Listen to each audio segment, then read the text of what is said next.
नमस्कार. श्री स्वामी समर्थ मंडळी. आज आपण अतिशय पवित्र आणि जीवन बदलवणाऱ्या विषयावर सविस्तर माहिती बघणार आहोत. तो विषय म्हणजेच गुरुचरित्र पारायण. अनेक लोकांना गुरुचरित्र वाचताना योग्य नियमाची माहिती नसते. स्त्रियांनी वाचावे की नाही याबद्दल संभ्रम असतो. खाण्याचे नियम माहिती नसतात. झोप कधी घ्यावी हेही अनेकांना ठाऊक नसते. म्हणून आजच्या या व्हिडिओमध्ये आपण गुरुचरित्र पारायणाचे संपूर्ण शास्त्र सोप्या मराठीत पुराणातील आधारासह समजून घेणार आहोत. हा व्हिडिओ शेवटपर्यंत नक्की पहा, कारण शेवटी मी तुम्हाला सांगणार आहे अशी एक चूक जी 90% लोक करतात आणि त्यांना पारायणाचे फळ मिळत नाही. श्री दत्तात्रेय महाप्रभूंनी नामधारकास अतिसामान्यांना गुरुप्रणीत मार्ग मिळावा म्हणून श्री गुरुचरित्र सांगितले आहे. श्री गुरुचरित्र हा 5वा वेद मानला जातो. श्री गुरुचरित्र हा साधा ग्रंथ नसून दैवी शक्तीने भरलेलं सिद्ध मंत्ररूप महाप्रसादिक आणि वरद ग्रंथ आहे. असं सांगितलं जातं की श्री गुरुचरित्र पारायण हे अंतःकरण शुद्ध असताना केलेले चालू शकते. श्री गुरुचरित्र या ग्रंथाचे 52 अध्याय असून ओवी संख्या 7491 इतकी आहे. काही ग्रंथात 53 अध्याय आहेत. त्यांची विभागणी ज्ञानकांड, कर्मकांड, भक्तिकांड यांचा समन्वय यात साधला असून या तिन्ही उपासनांसाठी गुरुचे मार्गदर्शन असणे आवश्यक आहे. याचे अतिशय सुंदर आणि मर्मग्राही विवेचन ग्रंथकर्त्यांनी आपल्या ओघवत्या भाषेमध्ये नक्की केलेला आहे. मंडळी, श्री गुरुचरित्र वाचन सुरू करण्यापूर्वी आपल्याला आदल्या दिवशीच 4 कुत्रे, गाय यांना नैवेद्य द्यावा. 4 कुत्रे म्हणजे 4 वेद होय आणि 1 गाय म्हणजे दत्तात्रेयांची कामधेनू असल्याचे नियम आहे.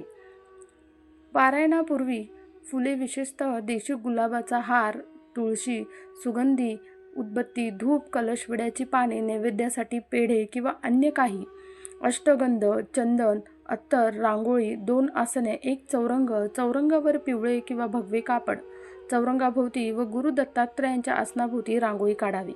चौरंगास आंब्याचे तोरण बांधावे. प्रमुख दरवाजात तोरण देखील असावे.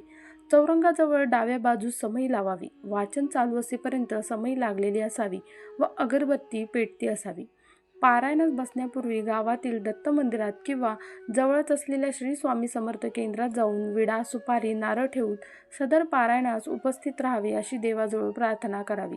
घरातील वडीलधाऱ्या मंडळींना नमस्कार करून पारायणासाठी आसन ग्रहण करावे. प्रथम अथर्वशीर्षाचे वाचन, 1 माळ गायत्री जप, 1 माळ श्री स्वामी समर्थ जप अथवा दत्तमंत्र म्हणावा. श्री गुरुचरित्र सप्ताह करताना प्रारंभ हा शक्यतो शनिवारच्या दिवशी करावी आणि सांगता शुक्रवारी असावी, कारण शुक्रवार हा श्री नृसिंह सरस्वती महाराजांचा निजानंद गमनाचा दिवस आहे. श्री गुरुचरित्राचे वाचन पूर्व किंवा उत्तर दिशेला तोंड करून करावे. श्री गुरुचरित्राचे वाचन हे पहाटे ब्रह्ममुहूर्तावर 3 ते सायंकाळी 4 या दरम्यान करावे. दुपारी 12 ते 12:30 ही वेळ श्री दत्तात्रेय महाराजांच्या भिक्षेची वेळ असल्याने या वेळेस पारायण वाचन करू नये. श्री गुरुचरित्र वाचनाच्या कालावधीत दुसऱ्यांच्या घरचे अन्न खाऊ नये. आपली आई, पत्नी व बहीण यांच्या हाताचे अन्न खाण्यास हरकत नाही. उपवास करू नये. दोन्ही वेळेस सकाळ संध्याकाळ एकच धान्य फराळ म्हणून घ्यावं. काही समस्या असल्यास स्वखर्चाने बाहेरील अन्न खाण्यास हरकत नाही. श्री गुरुचरित्र वाचनाच्या कालावधीत पुरुषांनी दाढी वाढवू नये आणि जरी वाढलेली असेल तर स्वतःच्या हातानेच ती दाढी करावी. तसेच या काळात चामड्याच्या ऐवजी नायलॉन किंवा रबरी चप्पल जोड वापरावे. श्री गुरुचरित्र वाचनाच्या कालावधीत ब्रह्मचर्याचे पालन करावे. श्री गुरुचरित्र वाचनाच्या कालावधीत सूतक असणाऱ्यांच्या घरी किंवा अंत्यविधीत जाऊ नये. स्वतःच्या कुटुंबात जर सूतक आलं असेल तर अशा वेळी श्री गुरुचरित्र पारायण दुसऱ्यांकडून पूर्ण करून घ्यावे. ते अर्धवट सोडू नये. वेळोवेळी घरामध्ये गोमूत्र शिंपडत राहावे. सप्ताह कालावधीत रोज सकाळ व संध्याकाळी श्री गुरुचरित्राच्या पोथीस नैवेद्य दाखवून आरती करावी. रोज रात्री झोपण्यापूर्वी श्री विष्णू सहस्त्रनामाचे वाचन करावे. आता आपण बघूया की अध्याय कोणते कोणते आणि कसे वाचायचे. पहिल्या दिवशी अध्याय 1 ते 9 असणार आहे. दुसऱ्या दिवशी अध्याय 10 ते 21. तिसऱ्या दिवशी अध्याय 22 ते 29. चौथ्या दिवशी अध्याय 30 ते 35. 5व्या दिवशी अध्याय 36 ते 38 अध्याय असणार आहेत. 6व्या दिवशी अध्याय 39 ते 43. 7व्या दिवशी अध्याय 44 ते 53. श्री गुरुचरित्र सप्ताह हा 7 दिवसाचे एक पारायण या पद्धतीने करायचा असतो. परंतु 21 दिवसात 3 पारायण, 49 दिवसात 7 पारायण करायच्या देखील पद्धती आहेत. 7 दिवसाच्या सप्ताहाची 8व्या दिवशी सांगता करावी. सांगतेच्या दिवशी सकाळी 10:30 वाजता श्री दत्तगुरूंना, कुलदेवतांना व श्री स्वामी समर्थ महाराज व एक श्री गुरुचरित्र ग्रंथास नैवेद्य दाखवावा. ग्रंथाचा नैवेद्य गाईला खाऊ घालावा किंवा स्वतः घ्यावा व मगच आपण भोजनासाठी बसावे. श्री गुरुचरित्र वाचण्याच्या कालावधीमध्ये सुद्धा आपल्या नित्यसेवेमध्ये खंड पडू देऊ नये. शक्यतोवर जमिनीवरच झोपावे. पलंगावर यावेळेस झोपू नये. श्री गुरुचरित्र 3 दिवसीय वाचू नये. 1 दिवसीय पारायण हे फक्त दत्तधाम व राष्ट्रसेवेसाठी केले जाते. वैयक्तिक पारायण हे 7 दिवसाचेच करावे. श्री गुरुचरित्राच्या निष्ठापूर्वक पारायणाने अनुभूतीपूर्वक साक्षात्कार होतो, हे या ग्रंथाचे वैशिष्ट्य आहे. दुःखितांना, वेगवेगळ्या प्रकारच्या शापितांना, असाध्य आजार असणाऱ्यांना, पितृदोष असणाऱ्यांनी श्री गुरुचरित्र एकमेव असे साधन आहे जे शुभ फलप्राप्ती देते असं सांगण्यात येते. गुरुचरित्र पारायण कोणीही करू शकतो. ज्याला आर्थिक अडचण असलेली व्यक्ती आहे, आजारी व्यक्ती असेल ती करू शकते. विवाहात अडथळे येत असतील तर अशा लोकांनी नक्की करावे.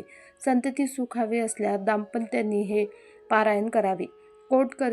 कोर्ट कचेरीच्या अडचणीसाठी हे पारायण करावे. मानसिक तणाव, नैराश्य असलेल्या लोकांनी नक्की पारायण करावे. नोकरी धंद्यात अडचण आलेल्यांनी सुद्धा हे पारायण 7 दिवसाचे करावे.